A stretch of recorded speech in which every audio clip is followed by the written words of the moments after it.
안녕하세요. 기생충을 사랑하는 남자 서민입니다. 여러분은 저처럼 기생충을 사랑하세요? 안 그러시죠?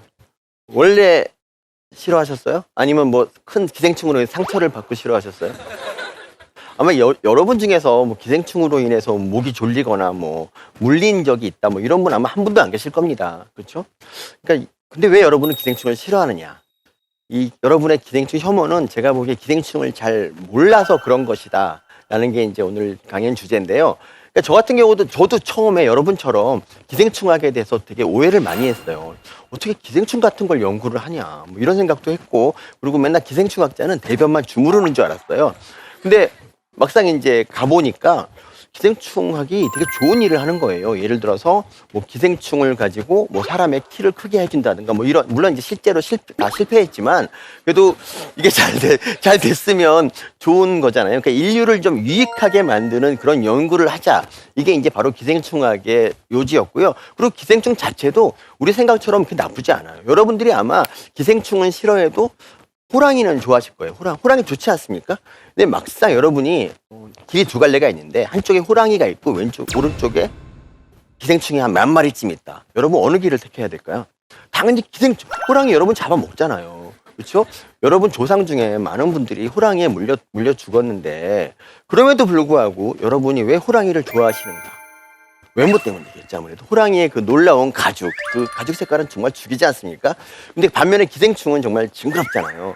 그래서 그런 겁니다. 근데 외모 때문에 차별하는 거는 좀 나쁜 것이다, 이런 말씀 드리고요. 그리고 여러분이 기생충을 싫어하는 두 번째 이유가 제 생각엔, 여러분도 이제 가끔씩 좀 편하게 살고 싶고 막 그러지 않습니까? 막 좀 누워서 하루 종일 놀고 싶고, 그리고 오늘도 내일도 계속 아무것도 안 하고 싶죠. 그렇죠? 저도 마찬가지인데 막상 보면 이제 기생충은 그런 삶을 살고 있으니까 얄미운 거죠. 내가 추구하는 삶을 제가 하고 있어. 너무 그것도 못생긴 것이 너무 재수가 없지 않습니까? 그리고 세 번째, 그게 이제 여러분이 그 생각하는 혐오의 이유일 텐데, 근데 실제로 기생충은 그런 애들이 아닙니다. 그리고 여러분 생각처럼 뭐 여러분들한테 해를 주기 위해서 뭐 그렇게 태어난 애도 아닙니다. 기생충은요, 알게 모르게 되게 열심히 사는 생명체예요. 여러분이 기생충 하면은 왼쪽 그림 떠오르시죠? 맨날 이렇게 누워서 TV만 보고 뒹굴뒹굴 하고 있으면 부모님이 이러죠. 야, 이 기생충아! 막 이러지 않습니까? 근데 실제로 기생충은 절대 이런 삶을 살지 않아요. 예를 들어서 우리 소화기, 뭐 식도, 위, 뭐 십이지장 이런 데를 소화기라고 하는데, 이 소화기에 사는 기생충을 한번 생각해 보세요. 우리 소화기는 뭐 파이프처럼 가만히 있는 그런 데가 아닙니다. 우리 소화기는요, 시시때때로 그러니까 밥을 먹으면 소화기에서 계속 음식물을 뭐 반죽도 하고 그 반죽한 걸 아래로 내려 보내지 않습니까, 여러분? 그거를 전문 용어로 연동운동이라고 합니다. 놀랍지 않습니까? 연동운동? 네, 네, 연동운동을 하는데, 근데 문제는 뭐냐면 우리 소화기는 그 뭘 꼭 먹어야 연동운동을 하는 게 아니라 시시때때로 연동운동을 합니다. 자, 이 기생충을 생각해 보세요. 이제 그 기생충은 소화기에 이렇게 이제 사는데, 정말 뭐 잠깐 사이에 앗하는 순간에 연동운동이 시작되면 바로 이제 떨궈져 나가서 밑으로 계속 내려가서 항문까지 쫓겨나는 겁니다. 그러니까 기생충은 정신을 바짝 차려야겠지 않습니까? 떨려 나가지 않도록. 그렇죠? 그러기 위해서 기생충들이 막 온갖 묘안을 막 만들어요. 어떤 기생충은 강력한 이빨을 개발해서 이빨로 우리 장을 꽉 물고 있는 거죠. 근데 그렇다고 하더라도 뭐 잠깐 하품이라도 하면은 언제 또 연동운동이 있을지 모르니까 예고 없이 찾아오는 연동운동 때문에 떨려 나갈 수 있기 때문에 정말 여기 그림에서 보는 것처럼 저러고 살아야 됩니다. 또 어떤 기생충은 막 빨판을 보조 빨판까지, 그러니까 입으로 잠깐 하품을 하더라도 안 떨어지게 여기 이렇게 보조 빨판을 만들어, 그게 이제 디스토마라고 하는 거죠. 사람들은 이 빨판이 입인 줄 알고 입이 두 개네라고 이제 생각해서 디스토마라 이름을 붙였는데,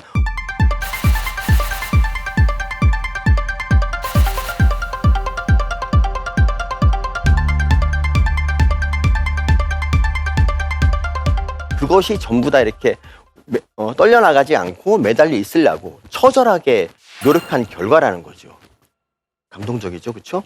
그리고 어떤 기생충은 이게 이제 오른쪽에 이제 광절 12조충인데, 이거는 입이 맨 아래쪽에 있는 거예요. 아래쪽에 있는 가느다란 거. 그 가느다란 걸 확대하면 왼쪽처럼 됩니다. 저렇게 머리에 있는 홈으로 우리 몸에 매달려서 살아갑니다.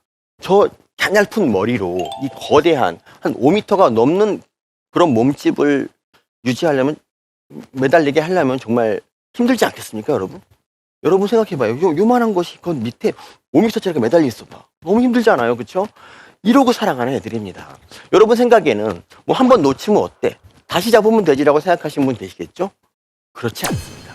우리 몸은 정말 까다로운 거예요. 그러니까 점액이 흘러서 한 번 놓치면 다시 잡기가 참 어려워요.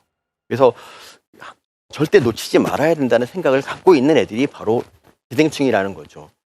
그리고 그러니까 굉장히 척박한 환경인데 기생충을 괴롭게 하는 건 이것만이 아닙니다. 굉장히 깜깜하고 그래서 이제 인생에 재미가 없잖아요. 뭔 재미가 있겠어, 걔네들. 여러분이야 뭐 TV 볼까? 스마트폰 할까? 놀러 나갈까? 기생충은요 계속 우리 몸에서 깜깜한 어둠과 싸워야 됩니다. 그러다 보니까 시력도 없어져서 TV가 있어도 이제 보지 못하는 상태가 됐죠. 얼마나 슬픕니까? 무슨 낙이 없잖아. 그래서 기생충이 유일하게 이제 낙이라고 하는 거는 짝짓기하고 알락기 이거밖에 없는 거예요. 이걸 보고 이제 음란하다고 하실 분도 계시겠지만, 아니 그럼 뭐 합니까? 기생충끼리 할 게 없잖아요. 그래서 맨날 주로 이제 추구하는 게 짝짓기와 알락기. 그래서 기생충의 소박한 목표는 이거예요. 이 지구상에 있는 모든 사람의 몸에 내 자식들을 집어넣자. 이런 소박한 목표를 가지고 살아가는 그런 애들이 바로 기생충입니다. 근데 이 기생충이 어둠 말고 또 어려운 게 뭐냐면 요즘 현대인들은요 밥을 세 끼를 잘 안 먹어요. 여러분도 아마 세 끼 다 드시는 분 별로 안 계시잖아요. 그렇죠? 기생충으로서는 좀 이해가 안 가는 거죠.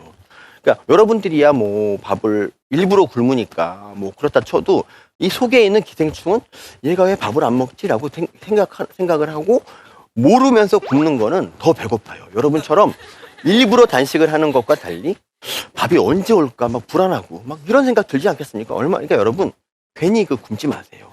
밥을 제때 먹어야 됩니다. 그리고 기생충이 제일 두려워하는 건 뭘까요? 구충제일까요? 구충제? 물론 구충제도 굉장히 두렵죠. 하지만 더 두려운 게 뭐냐면 설사예요, 설사. 이 설사라는 건 뭐냐? 이 장운동이 엄청나게 활발하게 일어나는 게 설사죠. 평소보다 몇백 배 더 심하게 장운동이 일어나는 겁니다. 그리고 거기에 더해서 물까지 막 쏟아집니다. 이 연약한 기생충이 얼마나 오래 버틸 수 있을까요? 그 설사에. 여러분 혹시 해운대라는 영화 보셨어요? 1000만 명이 본 그 해운대. 해운대에서 막 그 쓰나미가 몰려올 때 그 전봇대에 매달려 있던 사람 기억하세요? 계속 붙잡고 있다가 안 되겠다 간다 하고 가는 거잖아요. 기생충도 설사를 오래 버티지 못합니다. 물론 버틴다고 버티지만 이틀이 지나고 3일째가 됐을 때 대부분의 기생충이 여기서 의로워서 못 살겠다 하고 포기하고 이제 이걸 물도 있던 걸 놔버립니다. 그럼 그걸 놓으면 어떻게 되느냐? 그 설사와 함께 항문까지 이제 배달이 되고 이제 변우를 통해서 나가는 거죠.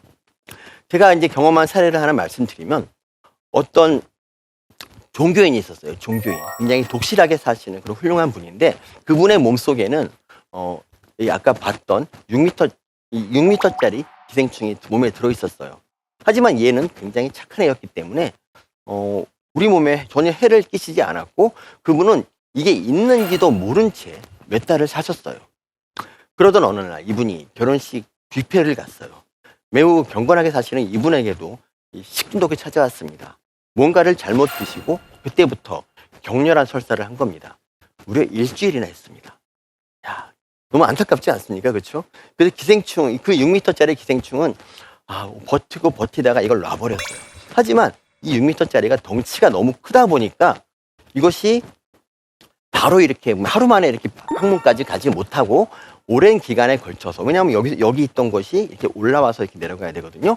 그래서 한 일주일쯤 후에야 이제 항문 위에 직장이라고 있어요. 여러분 다니는 직장 말고 직장이라는 그런 장이, 이런 유머 좋아하세요? 그런 장이 있는데 직장이 이제 6m짜리가 도달한 거죠. 우리 몸은 그래요. 직장에 뭐가 차 있으면 그게 변이든 아니든 뭐만 차 있으면 그 변을 보고 싶은 마음이 들어요. 이분도 그랬습니다. 그때는 일주일쯤 지난 뒤, 그때는 설사도 이미 멎은 뒤라서 이제 가벼운 마음으로 화장실에 갔어요. 힘을 줬지만 변은 나오지 않았습니다. 왜 그러지?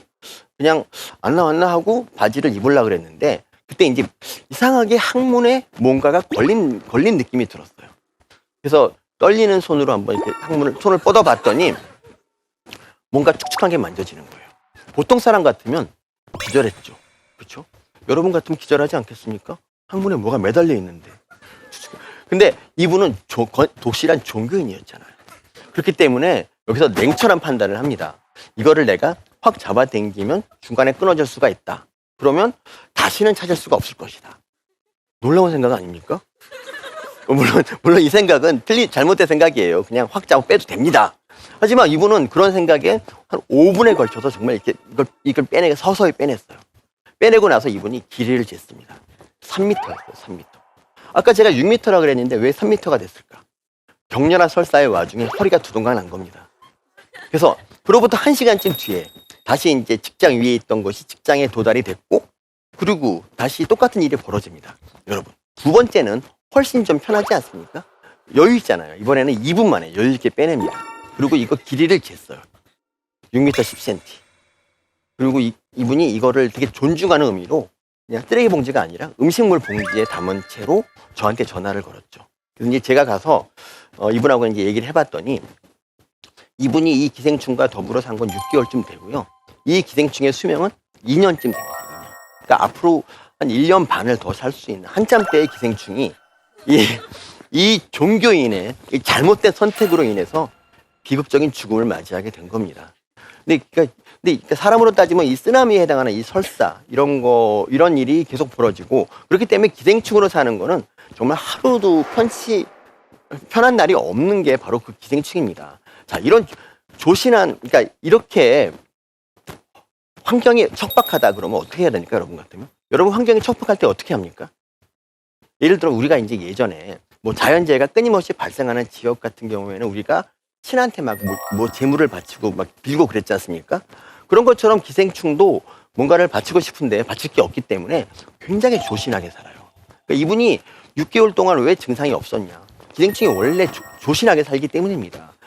그러니까 기생충에 걸린 뭐 회충에 걸리고 뭐 걸리고. 그러니까 이번에 그 북한군 오하사 같은 분도 회충 50마리가 있었는데 무사히는 아니고 총 맞으면서 탈출했지 않습니까?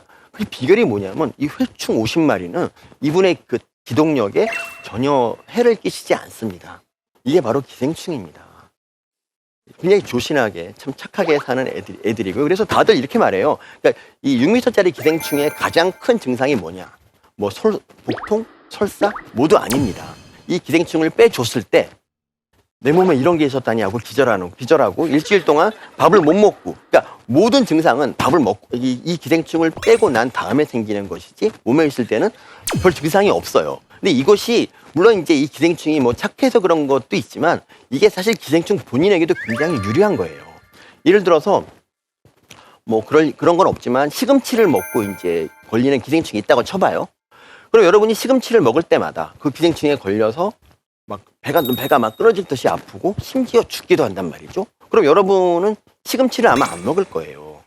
그렇죠? 그러면 이 시금치에 있는 기생충이 여러분한테 전달될 확률이 없어지죠. 그러니까 이거는 사람만을 위한 게 아니라 기생충 본인을 위한 것도 있는 거죠.